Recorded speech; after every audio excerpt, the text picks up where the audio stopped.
Contrary to the rumors that you've heard, I was not born in a manger.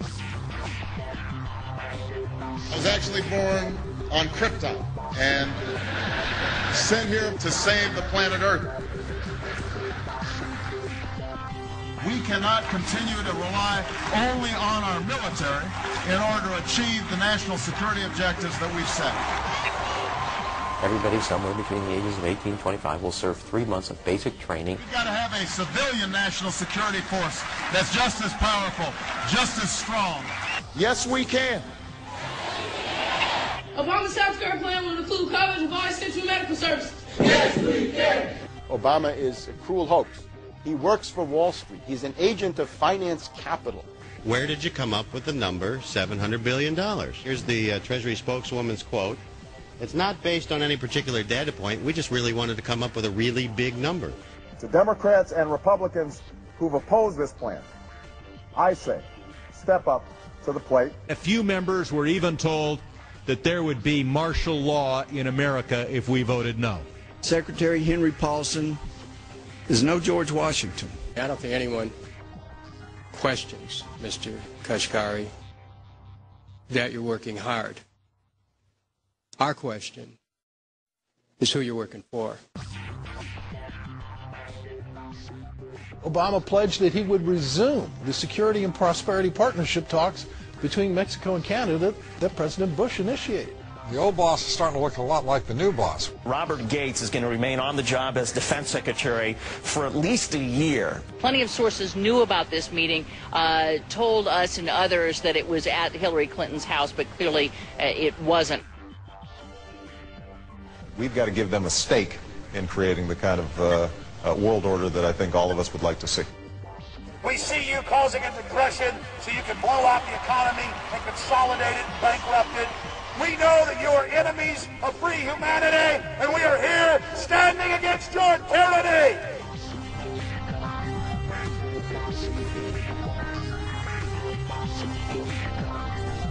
The Obama deception.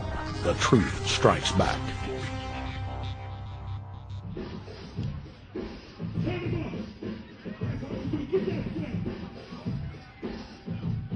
Barack is like the manager of Burger King.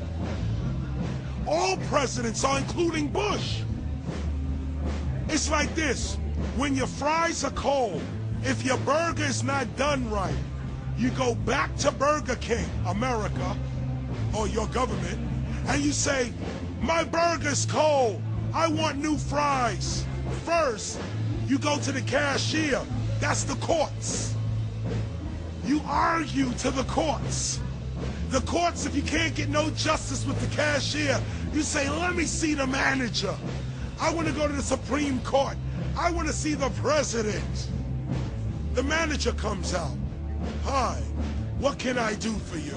Now the manager can override the decisions of the cashier, but you never get to see the franchise owner of Burger King. If you really have a problem with your burger, you need to go see the franchise owner. We need to go to the top or to the bottom.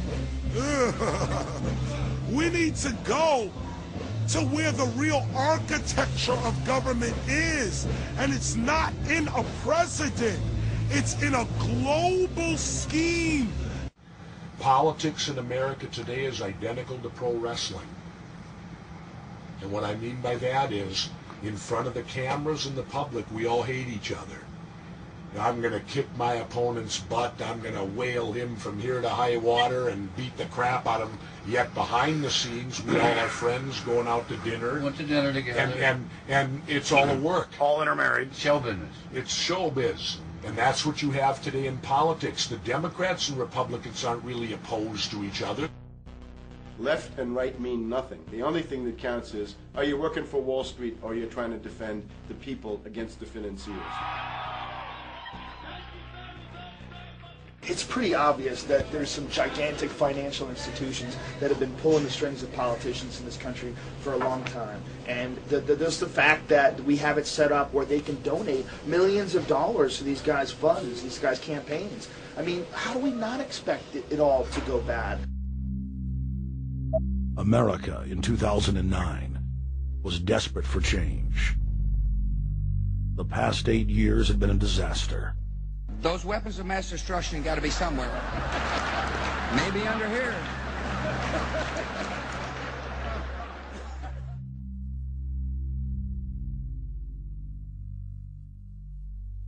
George W. Bush, who had claimed to be a conservative, had tripled the size of the federal government, shredded the Constitution, and destroyed the image of the United States worldwide. Nope, no weapons over there. Endless wars, over 1 million dead Iraqis, and more than 5,000 dead U.S. troops. The Patriot Act, warrantless domestic wiretapping and spying, the end of posse comitatus, the rise of the treasonous North American Union, a deepening recession sliding towards total economic collapse. These factors and other abuses had the American people in a state of panic for their future and the very existence of the United States. The elite were in trouble. The people were beginning to see through their facade, past their front man, and to the ruling elite behind the throne. For the first time in U.S. history, both parties were universally hated. Congress had a 9% approval rating. The globalist agenda had stalled. And then, onto the scene came a man who promised change. Change we could all